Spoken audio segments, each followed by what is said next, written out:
इस वीडियो में quantum mechanics का टॉपिक डिस्कस करेंगे। Generation of eigen functions of LZ and L²।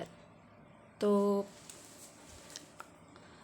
Eigen functions LZ और L² के आइगन फंक्शंस किन किन तरह के होते हैं, तो कैसे जनरेट कर सकते हैं, इस टॉपिक से रिलेटेड है।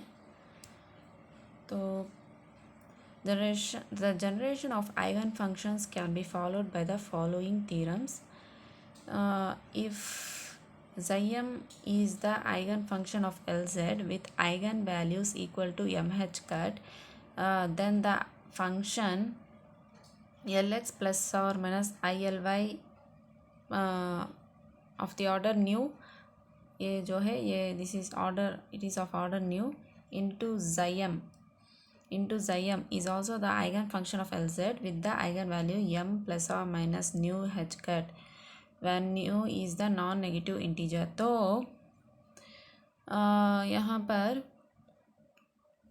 LZ का ऑपरेटर जो कि पिछले वीडियो में हमने डिस्कस किया है, LZ ऑपरेटर का आइगन वैल्यू तो एम एच कट है, eigenvalues equal to m h cut, और वो xm को wave function eigenfunction of LZ operator कहलाता है। LZ ऑपरेटर का आइगन फंक्शन xm है और इसका eigenvalue m h cut. तो देन द फंक्शन, ये जो फंक्शन है यहाँ पर भी हमें xm है, यहाँ पर सिर्फ और सिर्फ xm है, लेकिन यहाँ पर xm के ऊपर Lx प्लस और माइनस ILy ये न्यू टाइम्स ऑपरेट किया गया है। Lx प्लस और minus ILy is nothing but L plus operator, that is L plus is equal to Lx plus ILy। और उसी तरह L माइनस ऑपरेटर भी है, L minus is nothing but Lx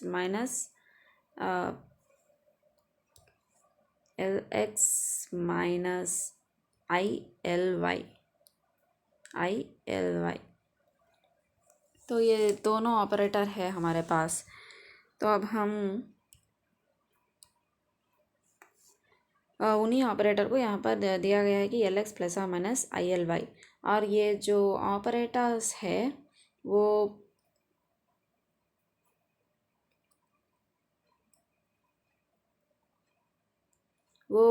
new times operate कर रहा है इस वेव फंक्शन पर, इस आइगन फंक्शन पर। जैसा कि LZ एक ऑपरेटर है, वो वेव फंक्शन पर ऐड करेगा, हमें उसका आइगन वैल्यू देगा वही वेव फंक्शन। उसी तरह ये भी ऑपरेटर है, ये जो है ये ऑपरेटर ये न्यू टाइम्स ऐड कर रहा है।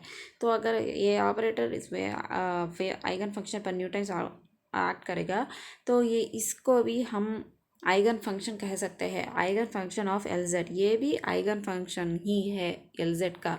इन एडिशन टू ये जो xm है उसके अलावा ये भी उसका आइगन फंक्शन कहलाएगा, लेकिन यह इस फंक्शन का जो आइगन वैल्यू है, इस फंक्शन का आइगन वैल्यू तो एम एच कट है, लेकिन इस फंक्शन का आइगन वैल्यू एम प्लस और माइनस न्यू एच कट होगा। तो यही हम डिस्कस करने वाले हैं, where nu is non-negative integer, the proof of the theorem। तो अब हम इस थ्योरम का प्रूफ देख लेते हैं। इसके पहले तो हमें फर्स्ट ऑफ ऑल ये डिराइवेशन देख लेनी चाहिए। तो LZ इंटू Lx प्लस और माइनस ILy। तो LZ, ये अगर LZ को हम L प्लस और L माइनस ऑपरेटर से मल्टीप्लाई करेंगे तो क्या आता है, तो LZ into Lx LZ into plus और माइनस LZ इंटू Ly। तो अब हमें पता है कि फार्मूला से, तो Lx Ly, combination of Lx Ly is nothing but IH cut LZ। इसका डिटेल एक्सप्लेनेशन इस चैनल में ही दिया गया है, तो इसका डिराइवेशन भी है इस चैनल में। तो Lx Ly, combination of Lx Ly is nothing but IH cut LZ। तो ये इसके जैसे कि हमें पता है कि ये combination of A comma B is nothing but AB minus B है, तो उसी तरह यहाँ कॉम्बिनेशन ऑफ LZ LX क्या आ जाता है, IH कट Ly। यहाँ पर Lx Ly है, यहाँ पर z कमा LZ कमा LX आ जाएगा, ZX और y तो मिसिंग है तो यहाँ पर y, तो ये जो है ये साइक्लिक ऑर्डर फॉलो करेगा। तो ये फार्मूला हमें पता है। उसी तरह एक और फार्मूला जो है LY कमा कॉम्बिनेशन ऑफ LY कमा LZ, तो वो IH कट LZ आ जाता है। तो based on this kind of farmers ये कॉम्बिटेटर का फार्मूला जो है, तो इन दोनों फार्मूलाज को यूज़ कर कर अब हम इस क्वेश्चन को सॉल्व करेंगे। तो substituting in equation 1 we have, तो इक्वेशन 1 में हमारे पास क्या है कि हमारे पास LZX है इक्वेशन 1 में। तो यहाँ पर हम देखेंगे तो यहाँ पर भी LZX है, तो this is nothing but equal to IH cut LY, और इसको हम उस तरफ भेज देंगे। यानी कि हमारे पास क्या आ जाता है, IH cut LY into IH cut LY plus LX LZ। तो वही तो है, यहाँ पर हमने सब्स्टिट्यूट किया है LX की जगह, LZ LX की जगह हमने ये वैल्यू सब्स्टिट्यूट किया है बेस्ड ऑन दिस फार्मूला। तो अब उसी तरह नेक्स्ट हम देखेंगे तो नेक्स्ट हमारे पास क्या है, ILZ LY है हमारे पास, ILZ LY। तो यहाँ पर LZ LY हमारे पास LZ LY यहाँ पर है लेकिन वो माइनस में है, तो इसे हम इस तरफ भेज देंगे और इस IH कट LX को इस तरफ ला देंगे। यानी कि LY LZ minus IH cut LX, यानी कि ये जो LZ LY है यहाँ पर इसकी पोजीशन में हमने इसको रिप्लेस कर दिया है। यहाँ से जो डिराइव किया है इससे ये यहाँ इस फार्मूला से आता है LY LZ minus IH cut LX। तो अब हम तो आफ्टर द सब्स्टिट्यूशन तो ये उसी तरह है, लेकिन यहाँ पर हम देखेंगे तो यहाँ पर प्लस और माइनस है। जब ये प्लस और माइनस ये अंदर का प्लस से मल्टीप्लाई होएगा तो हमें क्या आएगा, प्लस इंटू प्लस तो प्लस ही है, जब प्लस इंटू प्लस करेंगे तो प्लस ही है, तो इसी वजह से यहाँ पर प्लस यूँ ही है, और माइनस इंटू प्लस भी माइनस ही है। तो इसी वजह से यहाँ पर आफ्टर दिस जबकि ये दोनों मल्टीप्लाई हो जाएंगे, ये प्लस और यहाँ के प्लस से प्लस और माइनस, तो फिर से हमें वापस में यही आएगा प्लस और माइनस। तो नेक्स्ट यहाँ पर तो आई भी है, तो ILY LZ आ जाता है। नेक्स्ट ये I और ये I मल्टीप्लाई करके हमें क्या आ जाता है, -1, और यहाँ पर ऑलरेडी एक और माइनस है तो माइनस इंटू माइनस प्लस, तो ये भी इससे मल्टीप्लाई होकर हमें प्लस और माइनस ही देगा, ना कि माइनस और प्लस। तो नेक्स्ट क्या है कि अब हम तो यहाँ पर तो I मिसिंग है क्योंकि I into I square minus into minus plus ये जो आ गया है, तो यहाँ पर H कट LX है, यहाँ पर ILY LZ है। अब हमें कॉमन ले लेनी चाहिए जिन थोड़ी चीज़ों को, तो जैसे कि अब हमें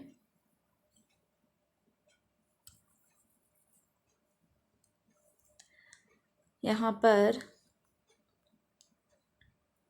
ये जो H कट है प्लस और माइनस H कट, यहाँ पर अगर हम इसे कॉमन लेंगे तो यहाँ से हमें LX आ जाता है, तो वो ये LX है।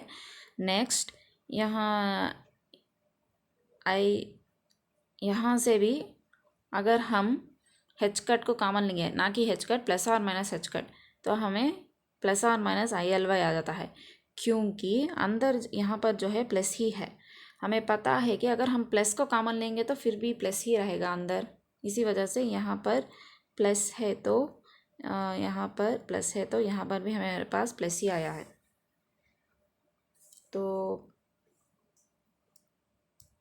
नेक्स्ट माइनस इंटू माइनस वो भी प्लस ही आएगा, तो हमें ओवरऑल क्या आएगा, प्लस IH कट LY आएगा, जो कि ये है। तो हम अब यहाँ पर क्या करेंगे कि ये जो हेच cut plus minus h cut है यहाँ से कॉमन ले लेंगे, उसी तरह यहाँ से भी। तो हमें L X plus minus I L by आएगा इन दोनों टर्म से हमें ये टर्म आ जाती है। नेक्स्ट अब हम यहाँ से क्या कॉमन ले सकते हैं इन दोनों टर्म से कि एल जेड, तो यहाँ पर एल जेड है, यहाँ पर भी एल जेड है, तो इन दोनों को कॉमन लेने से एल जेड, यहाँ का जो एल एक्स है एल एक्स आ जाएगा, और ये जो एल वाई है प्लस और माइनस आई एल वाई वो यहाँ पर आ जाएगा। नेक्स्ट हम यहाँ से क्या कॉमन ले सकते हैं इस फाइनल टर्म से कि ये L X plus minus I L Y, L X plus minus I L Y, इसको कॉमन अगर हम उठा लेंगे तो क्या बचेगा, L Z plus minus h cut, यहाँ से एल जेड, यहाँ से प्लस माइनस हेच कट, तो फाइनली हमें ये टर्म आ जाएगी। तो अब नेक्स्ट तो यही तो टर्म हमने ला गए थे। तो आफ्टर द कैलकुलेशन हमें डिराइवेशन हमें ये टर्म आ गई।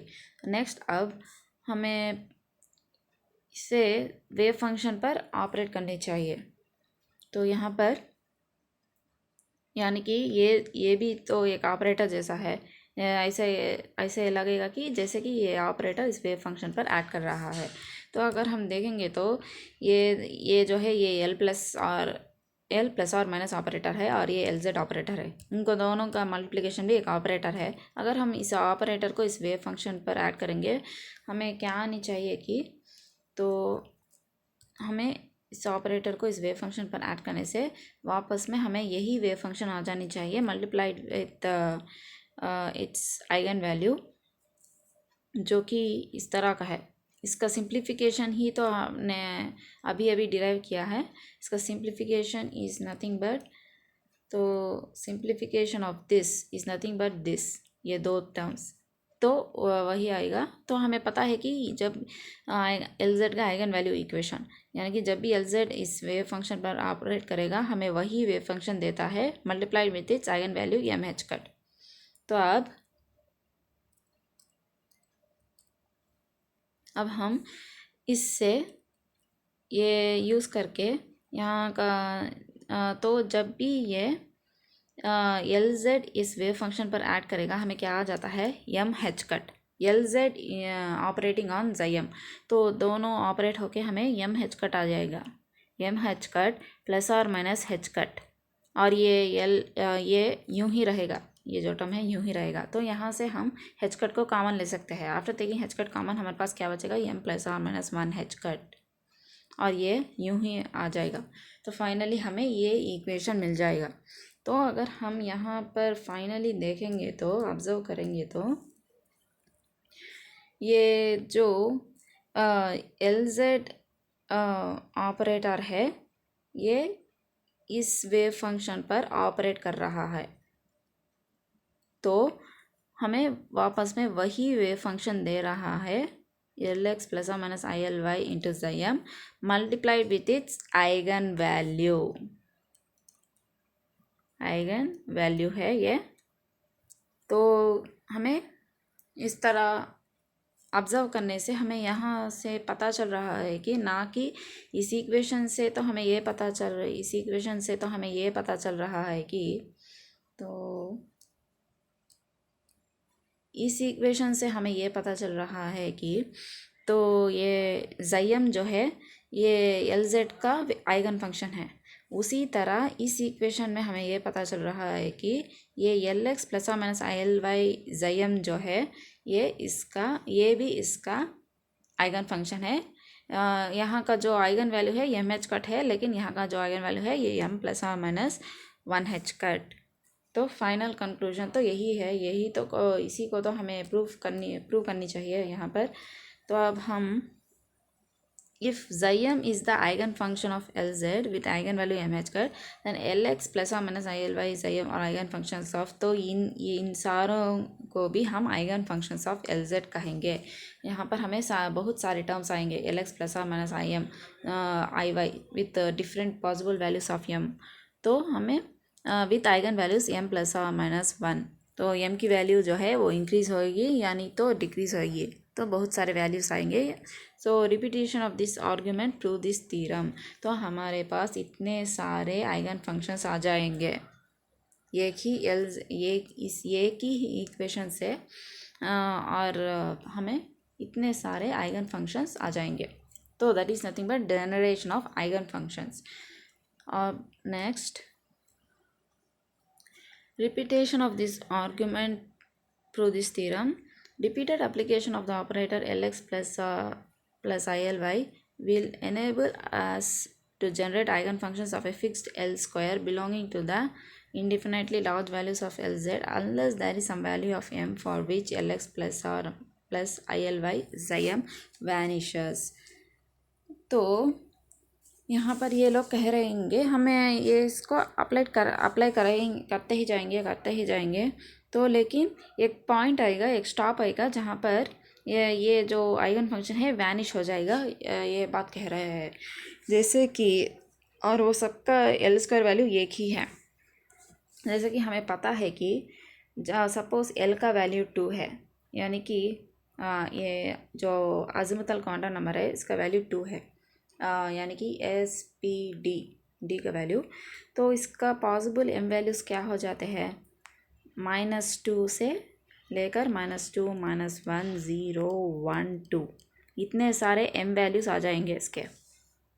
यानी कि ये जो -2 या जो एम वैल्यू है, -1 का एम वैल्यू है, 0, 1, 2 इन सभी का एल वैल्यू क्या है, एक ही है.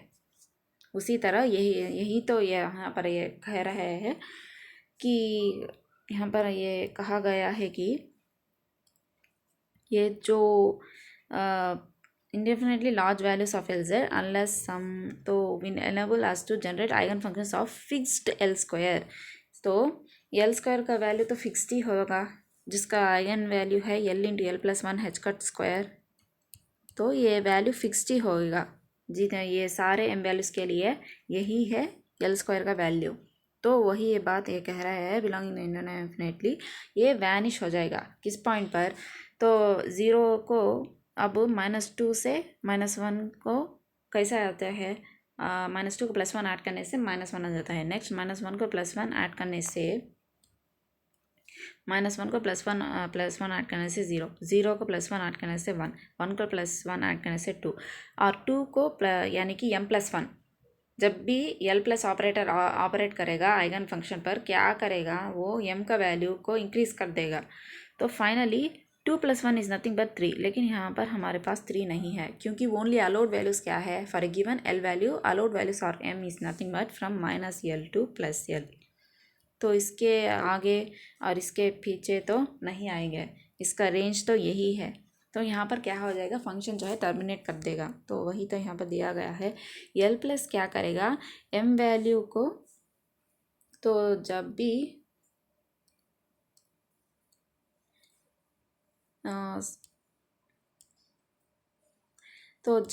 L प्लस ऑपरेटर ऑपरेट करेगा, तो जब भी L plus operator eigen function पर ऑपरेट करेगा, तो क्या करेगा कि m वैल्यू को m+1/1 इंक्रीज़ कर देगा. तो इसी तरह हम इंक्रीज़ करते जाएंगे, -2 से -1, -1 से 0, 0 से 1, 1 से 2, तो फाइनली 2 से 1 तो हम नहीं इंक्रीज़ करेंगे. तो वही तो यहाँ पर फंक्शन वैनिश हो जाएगा कह रहे हैं. उसी तरह similarly repeated application of L minus यानी कि Lx - ILy will lead to indefinitely large negative values of m unless Lx - ILy vanishes. तो जब तक कि वैनिश हो जाएगा, यानी कि अगर हम 2 से 1 आना चाहेंगे तो 2 - 1 1, 1 - 1 0, 0 - 1 -1, -1 -1 -2, -2 -1 -3 नहीं है, क्योंकि it is out of the range. तो यहाँ पर फंक्शन वैनिश हो जाएगा. तो यही है generation of eigen functions of Lz and L square. तो जो कि नेक्स्ट टॉपिक जो डिस्कस करेंगे eigen value of L square operator से रिलेट होएगा ये टॉपिक, इसलिए ये टॉपिक डिस्कस किया गया है. तो थैंक यू.